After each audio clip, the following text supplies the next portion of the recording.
මගේ දරුවනේ මට ඕන දෙයක් කරන්න පුළුවන්. මෙන්න මේ විදිහට කියන දෙමව්පියෝ දැකලා තියෙනවා. නැත්නම් සමහරලාට බාරකාරයෝ ආජීසිය වෙන්න පුළුවන්. නැන්දමාම වෙන්න පුළුවන්. දරුවන් සම්බන්ධයෙන් ඕනම දෙයක් කරන්න පුළුවන් කියලා එයාලා හිතනවා. හැබැයි නීති ඉදිරියේ ඒක හරිද? සම්පූර්ණයෙන්ම වැරදි. දරුවන් සම්බන්ධයෙන් ඕනම තීරණයක් ගැනීමට දෙමව්පියන්ටවත් හැකියාවක් නැහැ. දරුවෙකුගේ අශ්ලීල පිටුරයක් වීඩියෝ දර්ශනය ඒ වගේ දෙයක් සකස් කරන්න ගන්න දෙමව්පියන්ට පුළුවන්. කොහෙත්ම බෑ. ඒ නීති ඉදිරියේ වැරදි. ඒ වගේම එවැනි දෙයක රඟපාන්න ප්‍රදර්ශනයක නිරත වෙන්න කියලා බලපෑම් කරන්න දෙමව්පියන්ට පුළුවන්ද?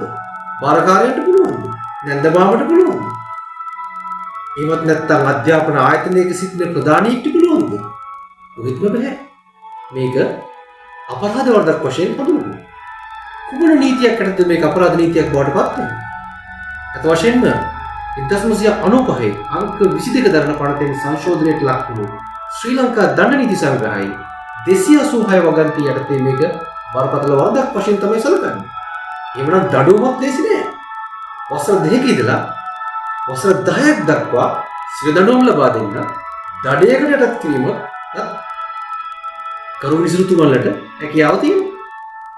එහෙමනම් මෙවැනි දෙයක් දැක්කොත් ඒකට එරෙහි වීමට වැඩිහිටියෝ විදියට අපි කාගෙත් වගකීමක් තියෙනව නේද?